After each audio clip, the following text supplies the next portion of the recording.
Excellencies, distinguished guests, ladies and gentlemen, welcome to the Institute of Southeast Asian Studies Regional Outlook Forum 2015. Thank you for joining us today.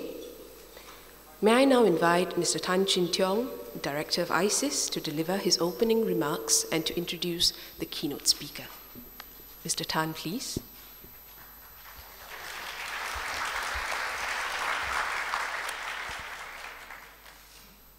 Professor Wang Gangwu, Excellencies, distinguished guests, ladies and gentlemen.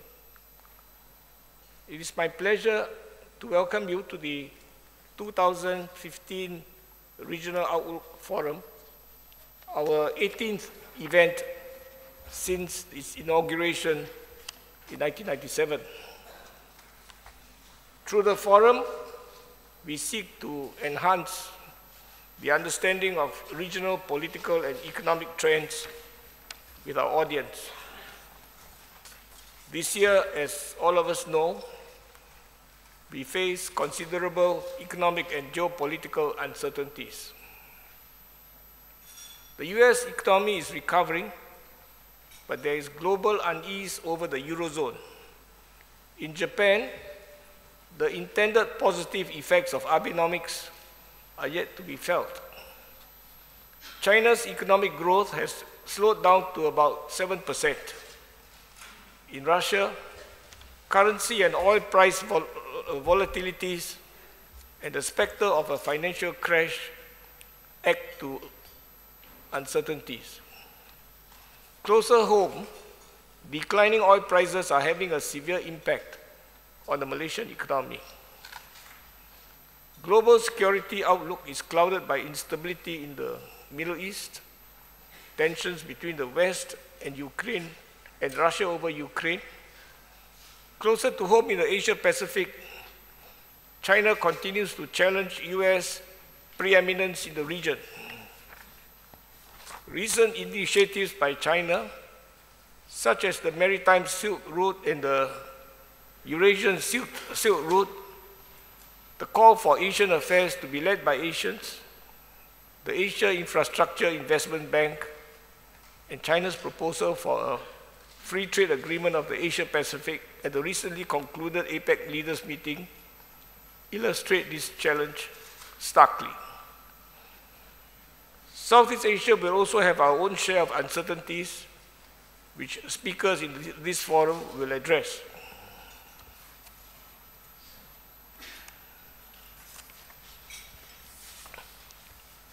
This morning, we have the privilege of having Mr. Bilahari Kausikan, Ambassador at Large and Senior Policy Advisor at the Ministry of Foreign Affairs, deliver the forum's keynote address. Mr. Bilahari is well known in policy and think tank circles. He was Permanent Secretary of the Foreign Ministry for more than a decade before retiring in 2013. He has served as our ambassador to Russia and as our permanent representative to the United Nations. In his present capacity, he travels widely and speaks at various fora in the United States, China, the Middle East, and India. The theme of his address this morning, East Asia in Transition, is timely in the context of what is happening in the region and today's discussion. I now have pleasure to invite Mr. Bilahari to address us. Thanks, Cynthia.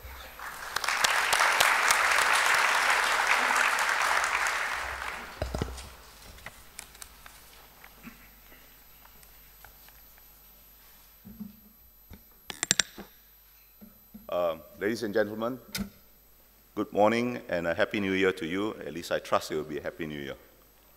I must thank Ambassador Tan Chin Tiong, my old boss, for inviting me to speak to you this morning. I only hope that you do not conclude, after having listened to me, that he has committed an act of reckless folly. And in any case, I have to remind you that what I say, my views are just my own and I don't represent anybody anymore. My theme is the adjustments that are underway between the major powers in East Asia, and its impact on Southeast Asia and ASEAN. The most important of these adjustments that is underway is, of course, between the US and China. They are groping towards a new equilibrium in their relationships with each other and with other countries in East Asia. Since the Second World War, East Asia has been very largely an American creation because it was the US that created conditions that facilitated the growth that is the most salient common characteristic of an otherwise very diverse region. China's rapid growth and its re-emergence as a major regional and potentially global actor would not have been possible without the Sino-American rapprochement of the early 1970s and 1980s. But the US and China are now both freed of the constraints of their de facto anti-Soviet alliance of that period, and China's transformation is transforming East Asia. There is now a consensus across the region that while the US is still and will remain a very necessary condition for the stability that is vital for continued growth, it is no longer a sufficient condition and needs to be supplemented, not supplanted, by some new architecture. This is a consensus shared by US friends and allies, and I believe implicitly by China too, at least for the present. Now, no one really knows what this new architecture will look like, but US-China relations will certainly be its central pillar. Neither does anyone know how long Washington and Beijing will take to reach a new accommodation with each other, although I suspect this will be probably a work of decades and not just a few years. And in the meantime, all the rest of us will just have to endure the trials and tribulations that inevitably arise when strategic adjustments of this scale are underway between major powers. But I do not believe that conflict between the US and China is inevitable. And it is crucial, if the risk of conflict is to be minimized, that we understand and describe the processes underway accurately. The dynamic is not one between a rising power and a declining power, nor is it one between a status quo power and a revisionist power. These characterizations are too simplistic, at least in my view. China is certainly rising, but America is not obviously in decline. Now, I concede that if one were to assess the US solely by what is going on in Washington, D.C., one could be forgiven for coming to such a bleak conclusion. But it would be a mistake to forget that the most important developments in the US do not always occur in Washington, D.C. Equally, if not more important, are what happens in the 50 states of the United States, in the boardrooms of major American corporations, on Wall Street, in American universities and research laboratories. And the American military is unsurpassed and will likely remain so for a long time to come. And there is yet no substitute for the US dollar. The changes in the distribution of power that are occurring are relative and not absolute. This is not to say that the US does not face serious challenges, but China too faces serious challenges. No country's trajectory is ever smooth, and all who have underestimated America's resolve and resilience have come to regret it, just as all who underestimated China's resilience and resolve have regretted it too. China has no reason to be very deeply committed to a regional order that is heir to the order responsible for what every Chinese schoolchild knows as 100 years of humiliation. But it is that very same order that has also, at least over the last 30 to 40 years, facilitated China's rise. So Beijing has no strong reason to kick over the table, even as it seeks adjustments to better reflect its interests. America now clearly needs help to maintain the regional order, but it is uncertain how much help to ask for and what price to pay. China benefits from the current order, but is driven by a sense of destiny to reclaim its historical role in the region. and is unsure how much help to offer and what price to ask for its help. And from these ambiguities stem all the uncertainties, the confusions, and the contradictions of our times. The new model of major power relations that China has proposed, and which the US has sought to redefine but not rejected entirely, is at least implicitly acknowledges a legitimate American role in East Asia, even if it leaves the precise parameters of that role open. But China has also floated the idea of a new security concept based on what I consider the rather pernicious and impractical notion that Asian problems should be resolved only by Asians. The last time this was tried, it did not end very well for its proponents. More recently, China seems to have recognized that it needs to do more to assuage regional anxieties. How this plays out in practice remains to be seen. And it is, in my view at least, it is not a very consequential thing, except to bolster self-esteem, whether a country is the world's largest economy, the second largest economy, or the third largest economy. The US, China, and Japan are all substantial powers. All of them will remain substantial powers for the foreseeable future. None of them can be ignored. All of them have important roles to play in maintaining order in East Asia, and all are linked by complex patterns of interdependence of a type that I believe is unprecedented in world history. Theories of international relations want to point out that interdependence between the country formerly known as Great Britain and Imperial Germany did not prevent the First World War. I confess to having very little patience for such historical analogies. I suppose they help academics get tenure, but I don't think they are very useful actually.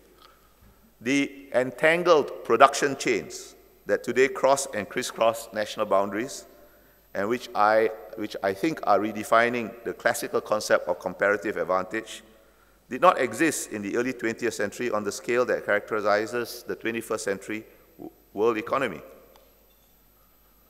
The former Soviet Union was containable because it largely contained itself by pursuing autarky.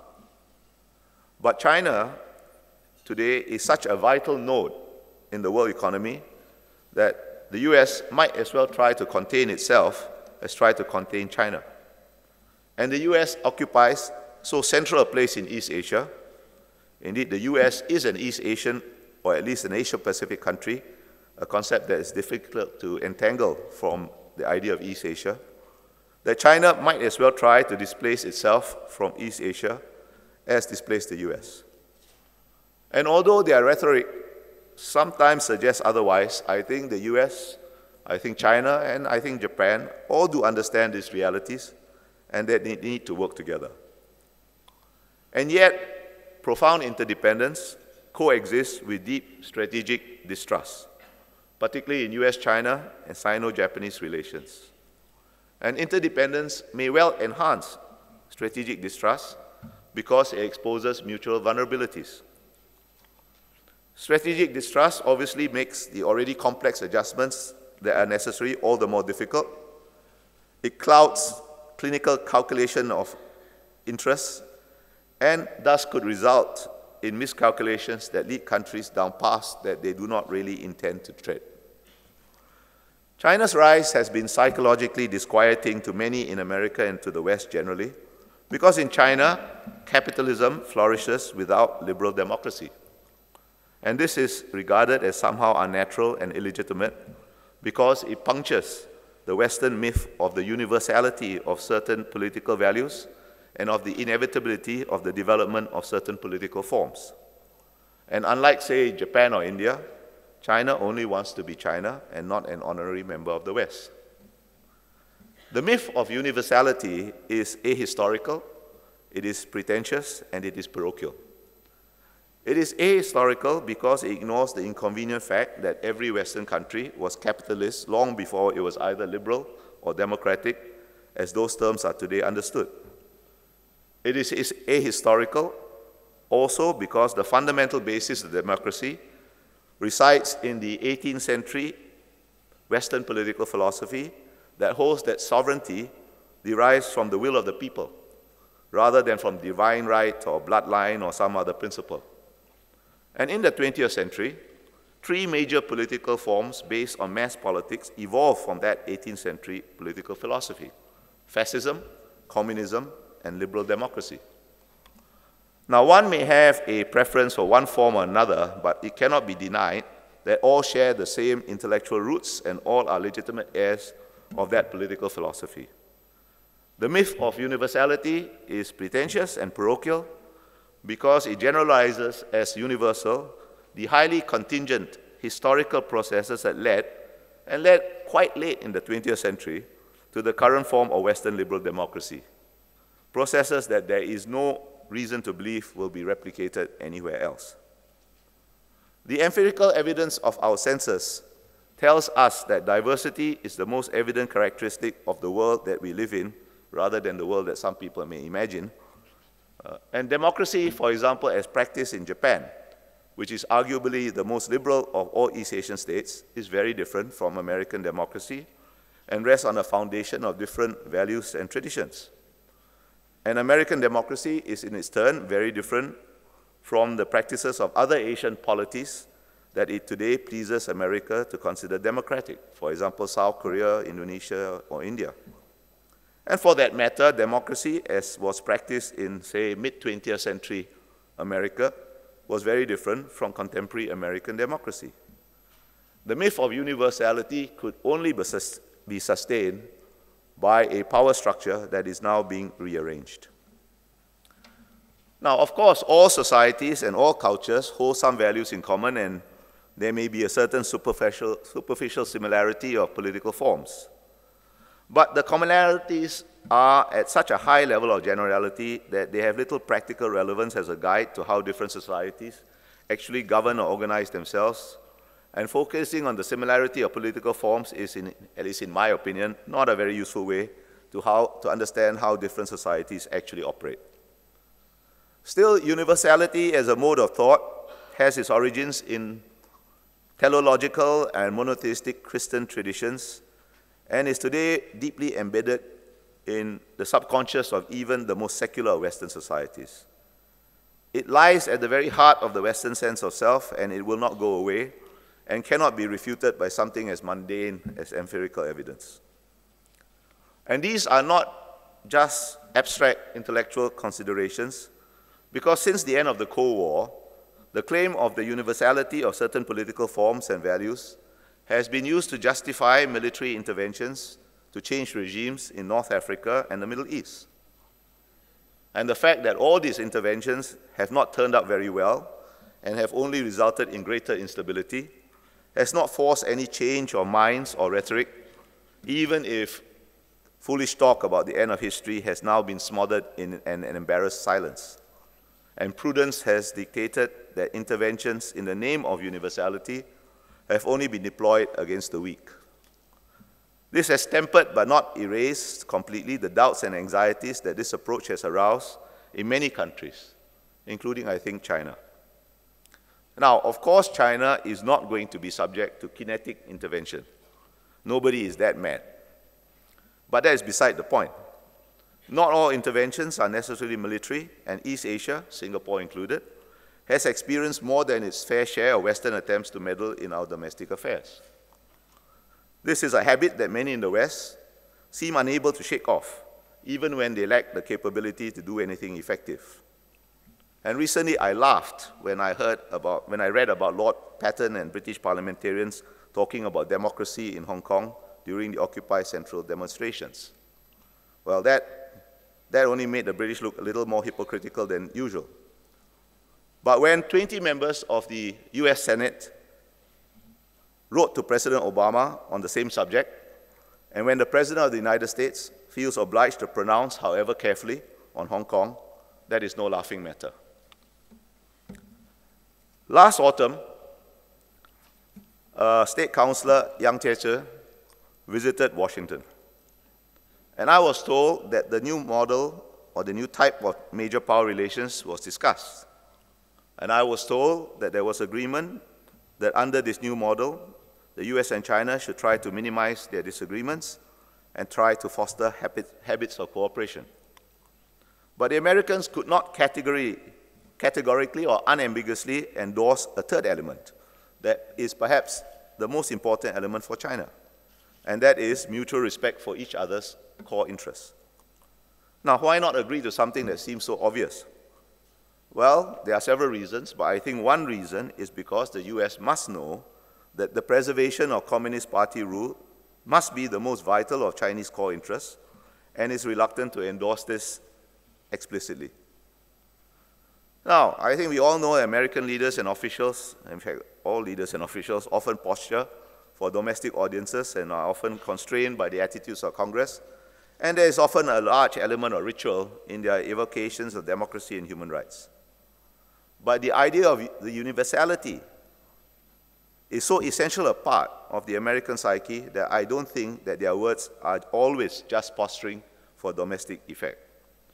And more to the point, I think Chinese leaders suspect that this is so too. In any case, the words and the silences of a major power echo more loudly than may be intended. And American politicians do not always sufficiently understand that their words may grate. They may not sufficiently understand how their words may grate on foreign ears or can have strategic consequences. Americans should also not forget that domestic politics is not an American monopoly. The days are the days when even the most powerful of Chinese leaders can entirely disregard their public opinion or insulate it from inconvenient foreign pronouncements has long gone. And this is a particularly delicate phase of China's development. Never before has such a major country experienced so far-reaching an economic and social transformation affecting so many people in such a short time.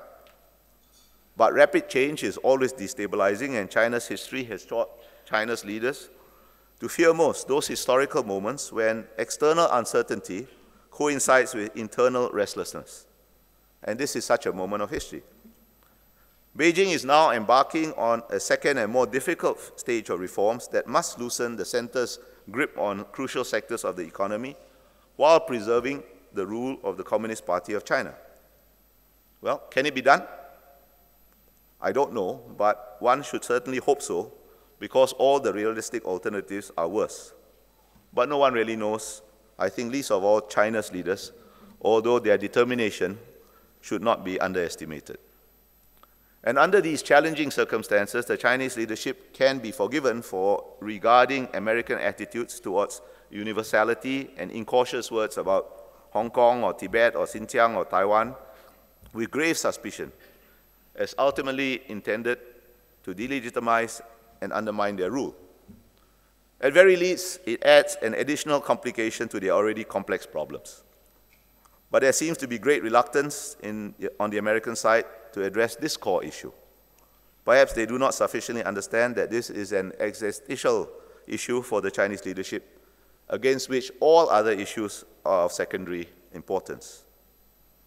Last year, I had the opportunity to hear a former senior American official speak in a closed group about what he expected would be discussed when President Obama met President Xi Jinping. He was obviously still well connected and well briefed, and he rattled off a long litany of issues covering almost every matter under the sun on which the US and China could work together. And his predictions, I think, were largely correct, at least as far as we know from what happened when Obama met Xi Jinping. And, of course, the US and China working together on such matters as climate change or counter-proliferation or anti-terrorism is certainly all to the good and to be welcome. But unless Chinese concerns on the core issue can be concretely assuaged, I do not think strategic trust will be established. But on the other hand, Chinese leaders and officials too do not sufficiently understand that their own words and their own actions can evoke distrust. If a new equilibrium requires the US to acknowledge that different political systems can have their own legitimacy, it requires China to resist the temptations of a triumphalist and xenophobic, at times xenophobic nationalism. China can be rightly proud of its achievements, but Chinese leaders and officials may not sufficiently understand how China's sense of destiny in reclaiming its historical place in East Asia can evoke anxiety in its neighbors and how one country's dream could well become another's nightmare. The simple fact is that China is big and growing bigger, and all the rest of us are small. Even the biggest of the rest of us is small compared to China. In fact, all of us combined will still be smaller than China. And big countries will always evoke a degree of anxiety in small countries on its periphery. This is true of all big countries in every region throughout history. It has absolutely nothing to do with the intentions of big countries, no matter how benign or bountiful the big country. And China has been very generous in the ASEAN region.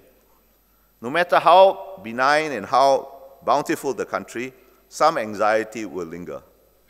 And this anxiety is existential, arising from the disparity of size that exists irrespective of intentions.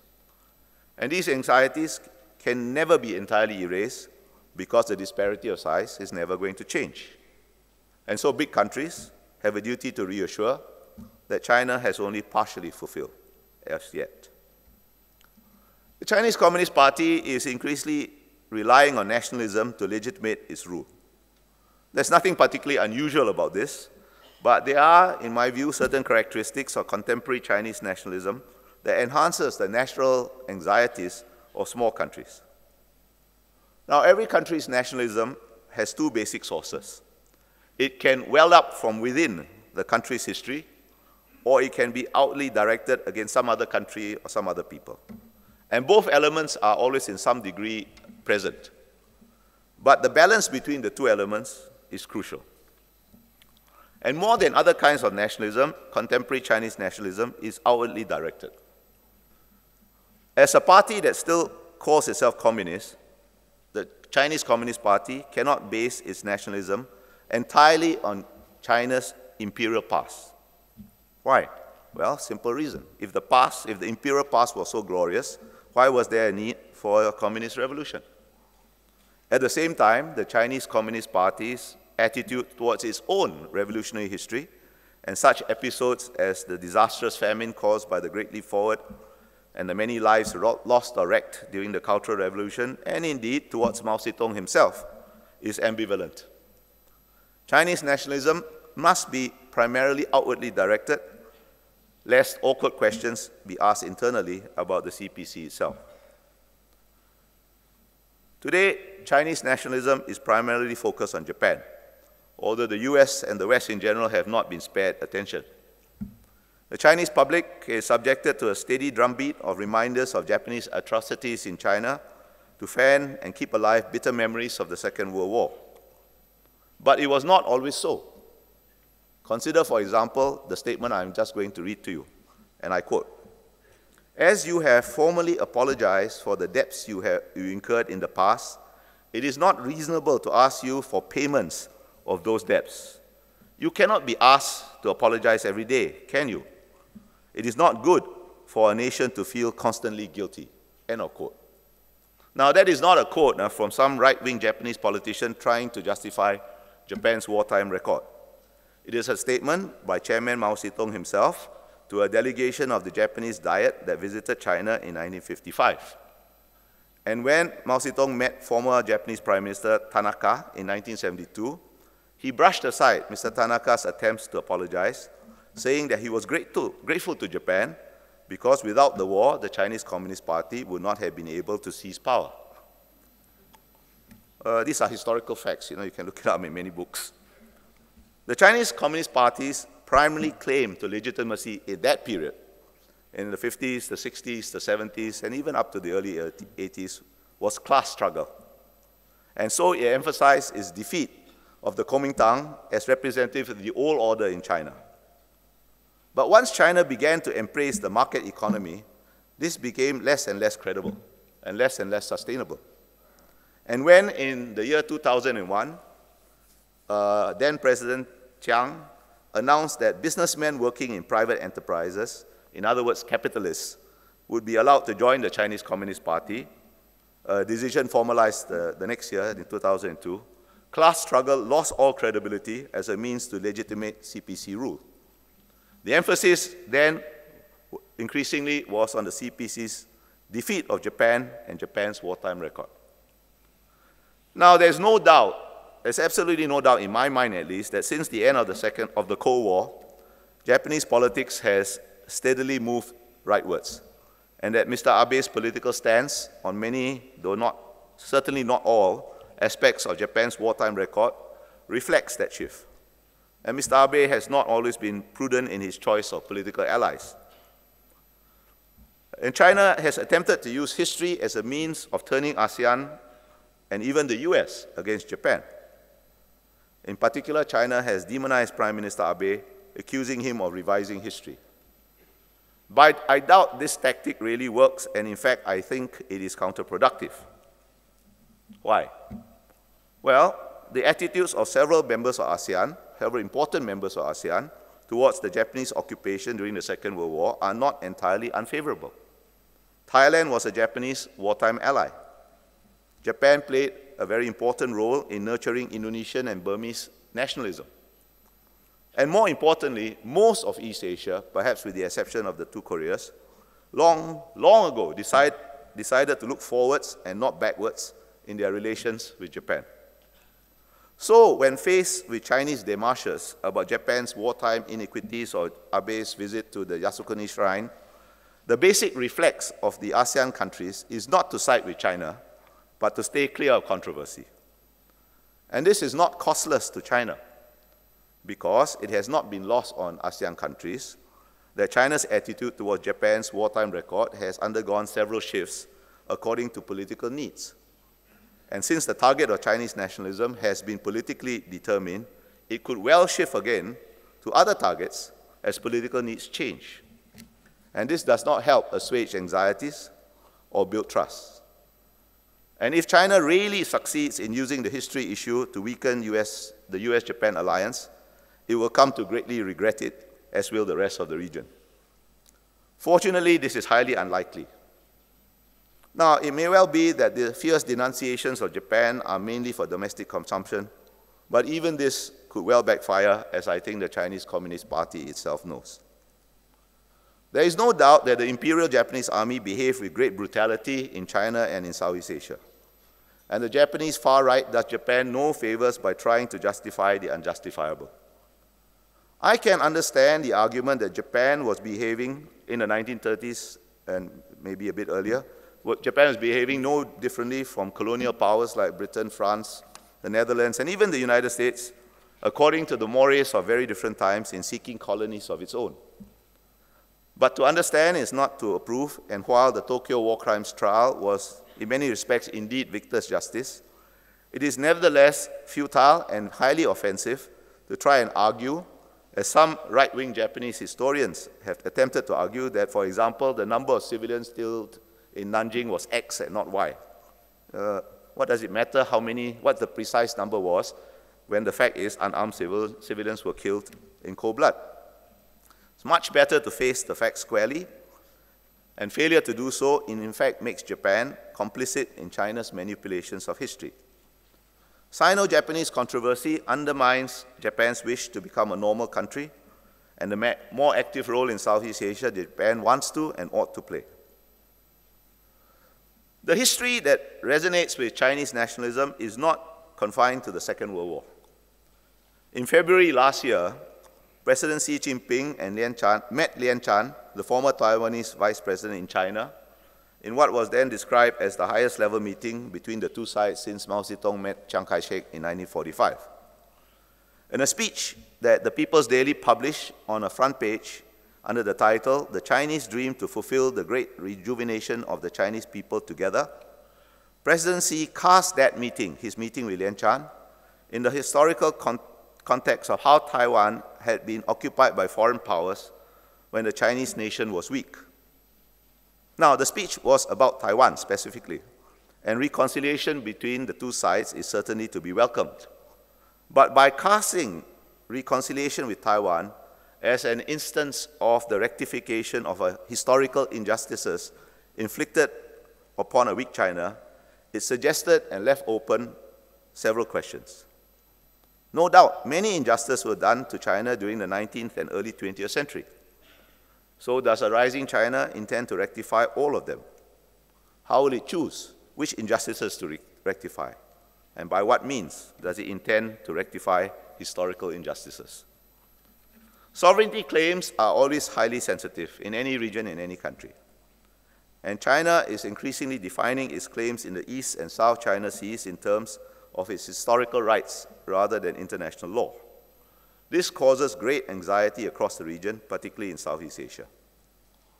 In Northeast Asia, Japan's alliance with the US impels prudence, and there has been of late a welcome easing of Sino-Japanese tensions, which one can only hope will last. There is no such similar restraint in Southeast Asia, where China has been rather inconsistent. For example, China has settled its land boundary with Vietnam and the maritime boundary in the Gulf of Tonkin largely within established frameworks of international law and equitably, even generously. And in its submission to the UN, China justified its deployment of its oil rig to disputed waters in the Paracels in accordance with international law and UNCLOS. That statement could have been written by any international lawyer in any country. Yet, on other occasions, China has unilaterally asserted sovereignty. For example, the areas covered by the Sansha prefecture that was announced a few years ago are all disputed. And China has also asserted domestic law over disputed waters through fishing regulations. And Chinese officials have on occasion argued that since China's historical rights predate UNCLOS, that regime cannot be the sole basis to determine sovereignty. This is disturbing because China has such a long history that it can be used to justify almost anything. Now, China does not like the concept of balance and regards it as a relic of the Cold War and directed against China. But this is not how ASEAN countries understand the term balance. All ASEAN members want the best possible relationship with all major powers that they can have. No ASEAN member wants to have to choose between major powers. So balance to ASEAN is not a balance directed against anybody, but an omnidirectional state of equilibrium. And balance in this sense is a crucial concept to small countries because it's only when there is balance in this sense that small countries can enjoy at least a degree of autonomy. And the anxieties that have been evoked certainly complicate the adjustments between the US and China that are underway. Several ASEAN claimant states, those with claims in the South China Sea, have moved closer to the US because they believe they have no other choice. Japan is reinterpreting its constitution to enable it to conduct a wider range of military activities and has supplied patrol craft to the Philippines and Vietnam. Now, no country ever gives up claims of sovereignty willingly. And notwithstanding the recent easing of tensions, it is inevitable that Japan and China will continue their air and sea patrols around the islands Japan calls Senkaku and China calls Diaoyu. ASEAN countries, ASEAN claimants, ASEAN countries with claims in the South China Sea will not stop doing what they can to protect their claims. The US and China will continue naval activities in the East and South China Seas and in the Pacific and Indian Oceans, and conduct surveillance over each other's activities. And this is how all major powers have always behaved. As China improves its capabilities, no one should be surprised if one day in the not-too-distant future, Chinese surveillance aircraft will routinely patrol near Guam or even the California coast, just as American surveillance aircraft now patrol near China's coast. Now, no one is looking for trouble, and the primary risk is conflict by accident, not war by design. But rules of engagement between the US and China and between China and Japan are still at a very rudimentary stage of elaboration, as is the Code of Conduct to govern behavior in the South China Sea.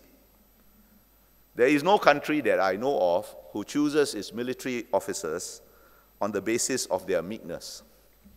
Navies and air forces are bound to brush up against each other from time to time. And if an accident occurs, the highly nationalistic public opinion that the CPC, Chinese Communist Party, both uses and fears, may force China down paths that it never intended to travel. China could become trapped by its own historical narratives.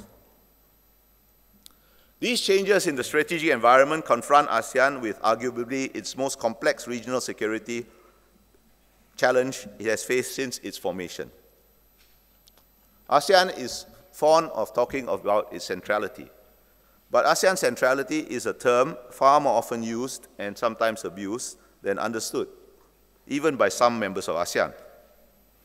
Southeast Asia has for a long time been at the intersection of the interests of major powers.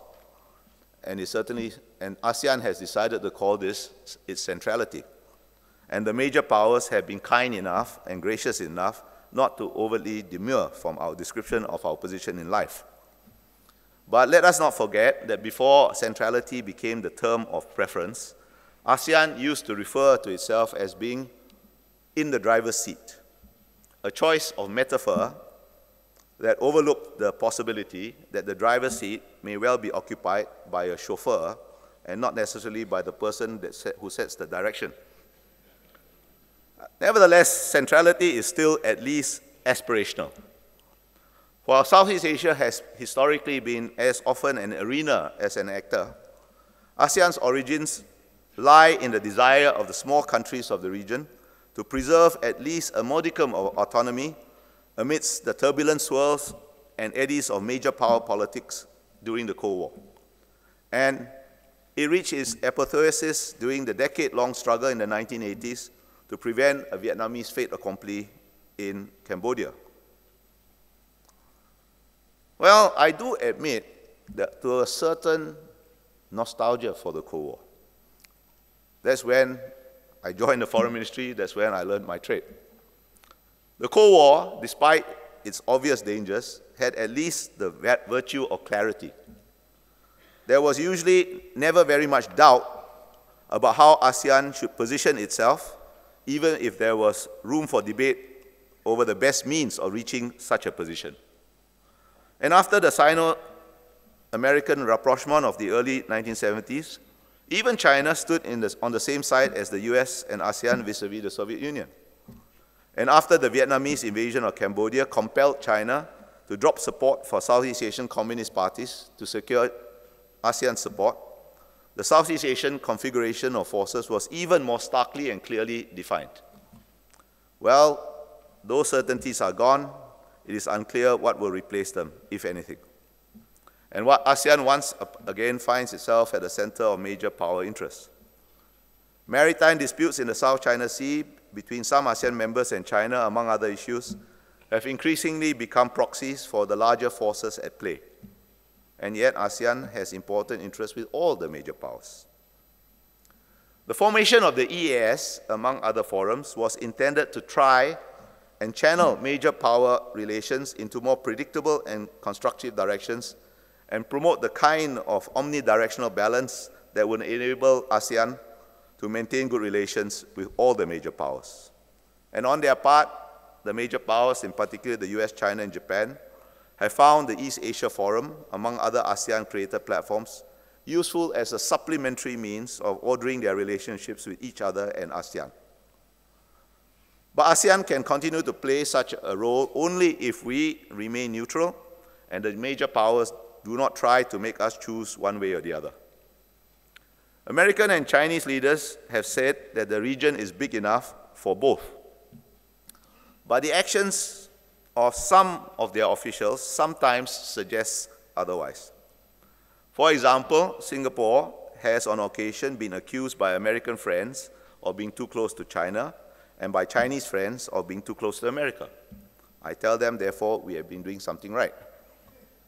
Japanese friends have at least so far been discreet in keeping their thoughts to themselves. I could recount other anecdotes of how the actions and attitudes of some officials and intellectuals have refuted theories of peaceful development. And it does often seem that if major powers really believe in the formal sovereign equality of states, they do so only very lightly and only when convenient. So, can ASEAN cope? Well, I think the jury is still out. Economic and security imperatives pull different ASEAN members in different directions.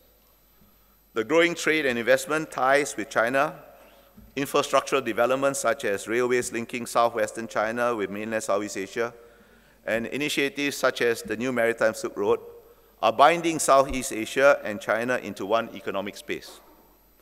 And this has obvious economic benefits which are to be welcomed, but it will also have geopolitical implications.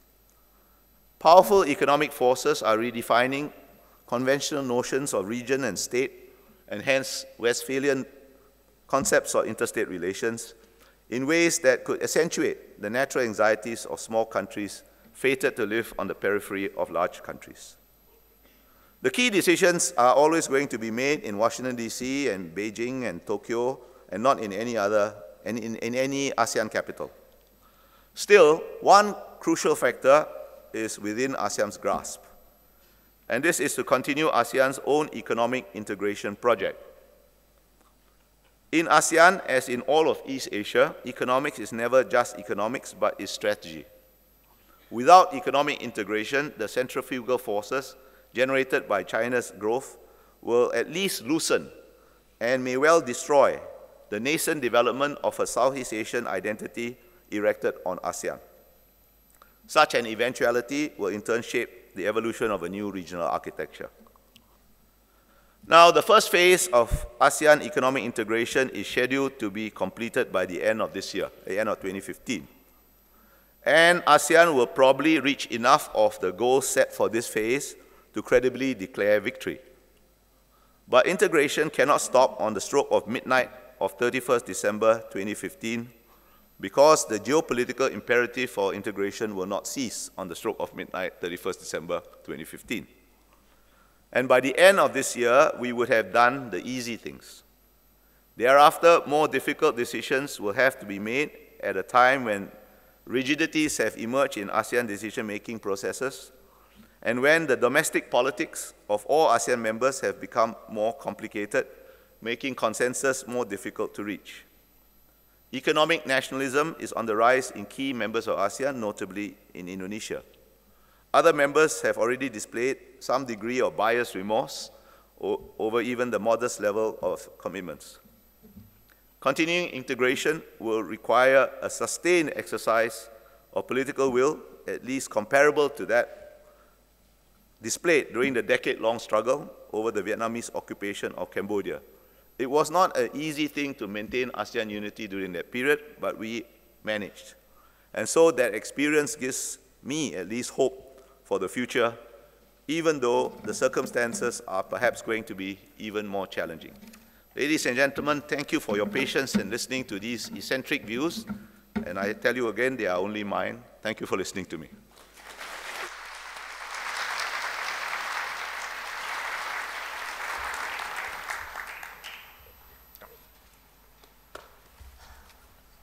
Ladies and gentlemen, you have heard Mr. Bilari giving us a tour the horizon of what he sees to be happening in the world, especially between the two major powers, and how ASEAN and Southeast Asia fits in or will be impacted. The floor is now open for questions. As is the usual practice, people want to ask questions. I would request that you name yourselves, state your affiliation, and then put forward your question, if possible, in the succinct form, without making statements, so that others can also ask. Thank you very much. First question.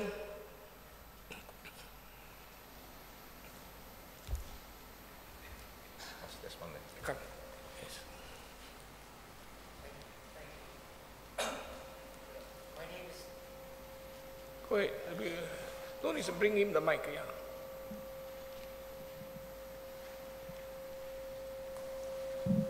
Thank you. My name is Danny Kwa from the London School of Economics.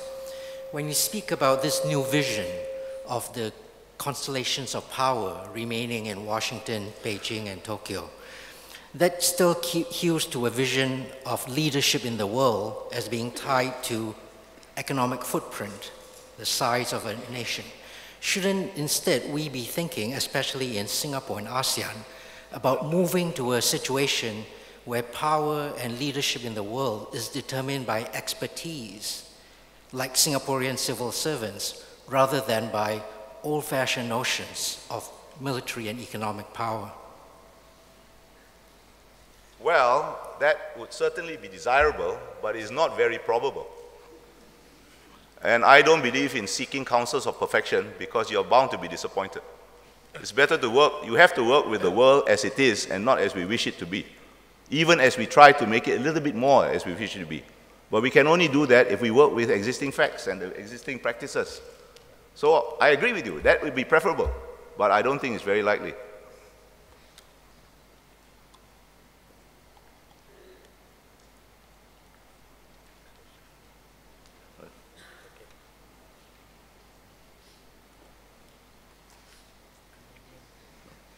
Good morning. My name is Jason Morris-Jung. I'm a visiting researcher at ICS. First, I want to thank you. I really enjoyed your talk. I found it was very nuanced and very multifaceted.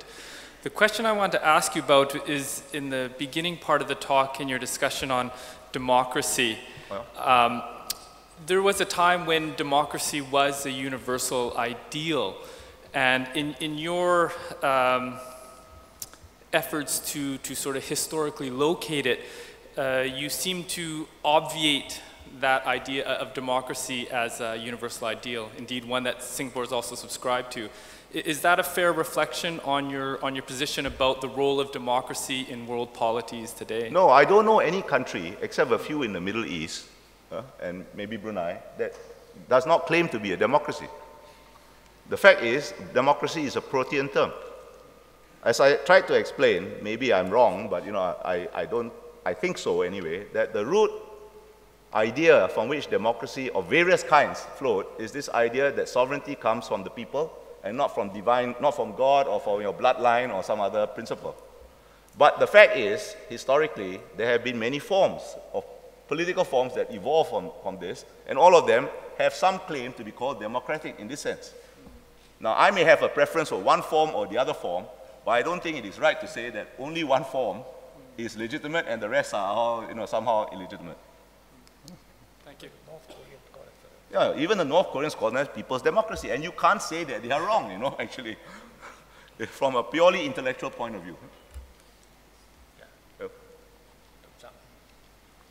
Thumbs up. Yeah. Happy New Year to Pak Bilahari too. My name is Term Sak from the ASEAN Studies Center. In your very interesting lecture, you did not mention Russia at all. You mentioned only the Soviet Union. So since you had served in Moscow before, can you say something about whether you see any new interest in Moscow for Russia to play a more constructive role in our region? Well, the kind of omnidirectional balance that I was talking about that ASEAN aspires to create certainly will have a role for Russia, a role for India, a role for South Korea, Australia, New Zealand, and so on. But the fact is, Russia is only sporadically interested in East Asia. It has not played a very active role in things like the ARF or the East Asia Summit. And I fear, in fact, I've written about this, it's going to be published in Russia, I hope they'll let me back in, that if they continue on their present trajectory, they will end up as a junior partner of China. And I don't think that is something that I, at least as a friend of Russia, you may not know, thumbs up, Russia is a family business for me. My father was Singapore's first ambassador to the Soviet Union, and I was ambassador to Russia. So I wish Russia well. But as I see it, it's not really playing a very active role. Its energies are primarily directed westwards. In the East, it has set itself maybe inadvertently on a trajectory that will not have a good end. Maybe following on the Term Sak's question, Bilahari, I can ask you a question about, say, what do you think of Europe? In the case of the EU, for instance, we know that European investments into the region is quite a lot, but it is not matched by political presence. And you can understand, of course, that there's a lot of distraction going on in Europe, but how do you see Europe fitting into what you have described in terms of the geostrategic developments in the region? Well, the short answer is I don't. I think Europe's role is primarily going to be economic, private sector driven. I mean, it's a fantasy that we are all usually too polite to puncture that they have a common foreign and security policy. The fact is they don't, except at such a low level of generality that is practically meaningless. For For 20 years, the common foreign and security policy, even before they had such a term, consisted of beating up on Myanmar. Now, I'm not saying that Myanmar may not have richly deserved beating up, but that's hardly a strategic approach to a region, you know, and I don't see that changing. So I think the most important European contribution would be for Europe to repair itself and become, once again, a major driver of the world economy. Thank you. Somebody wanted to ask a question? Yes, good morning. Jérôme Detombe from the French Ministry of Economy and Finance. My question was about Europe. You didn't say a word about it. I just so did. Just now my question, but my point was it because you think it's relevant to ASEAN as your point you made about lack of political investment in tune with economic investment? After all, European countries are the largest foreign direct investors in this part of the world. Or would you say as well that maybe your point earlier about values, you read a lot about what ASEAN may learn from European integration. Is European integration based on values which are too parochial to be relevant to ASEAN project? Thank you. I think European integration, in its current phrase, has showed that the ideal always falls short of reality. And that's a fact of life. Doesn't mean you should stop striving for the ideal. But I think, as I said, I don't want to repeat what I just said, that there is no common foreign and security policy. I have, for example, spoken last year to a group of French ambassadors in this region who came at a meeting, and I told them exactly this. I think there is a role for France, but I don't see but if France wants to play a role, it better play a role by itself and not shackle itself by this pretense of having a common foreign and security policy. And the same would be, I would say the same if to a German group or a Dutch group or something like that. Because it just sets you at the lowest common denominator, and it is a denominator that is not particularly relevant to what is happening in this region, except in the economic field. But there, as I said, your most important contribution is to set your own house in order so that you can play the global economic role that you ought to play. Any more questions? We are running a bit out of time, so I can take one more, maybe one more question.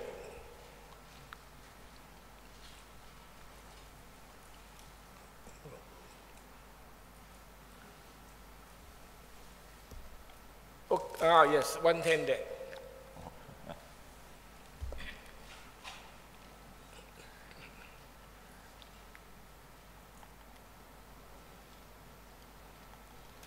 My name's Stuart Larkin. I'm a visiting fellow at ISIS. My question is, with the two new China-led multilateral development banks signaling a new phase of China's rise, from mercantilism to a financial expansion, how does that bear upon regional security issues? Well, you're talking about the BRICS Bank and the AIIB, is it? I guess you are, right? Okay. Well, I think this is part of the adjustments underway. If existing institutions do not accommodate new realities, one should not be surprised if new realities are created. There is absolutely no reason why the head of the World Bank must always be an American and the head of the IMF always be a European of some kind.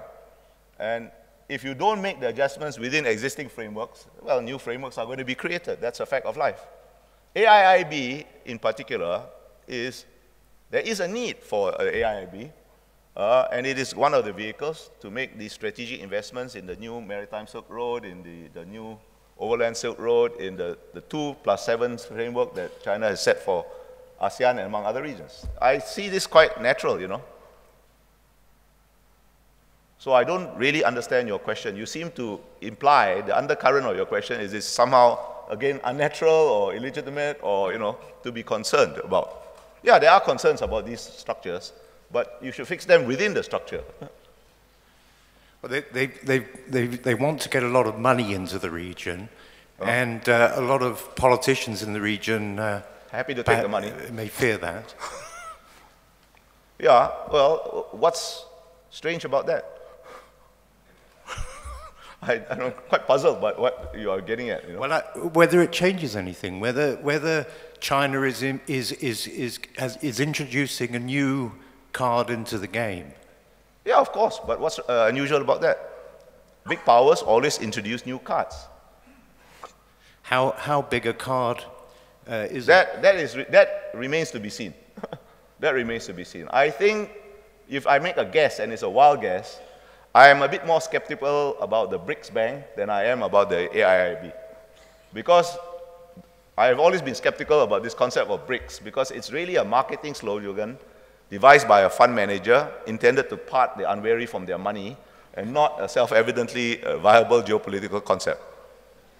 But I think the AIIB will probably amount to something. And I think it was a serious mistake for pressure to be put on countries like South Korea and Australia, and even to some degree Japan, not to join. Okay, just finally, will they come in with a good standard of governance, or sort of low down and dirty?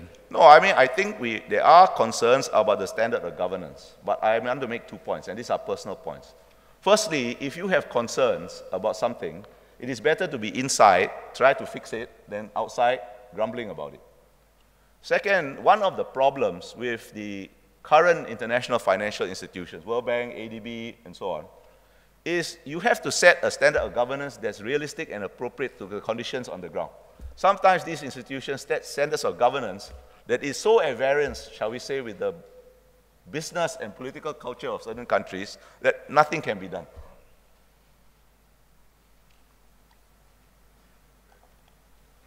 In fact, I was going to add that a very senior official from the ADB, who has since returned to the United States, told me that as far as he's concerned, many in the ADB believe that the AIIB is necessary, because the ADB does not have enough funds to undertake the many projects that Asia and Southeast Asia needs. So there's an acknowledgement even within people who know that the AIIB is a necessary invention, or whatever you want to call it. As to governance and all that, as Bilahari says, a lot remains to be seen. Any last question?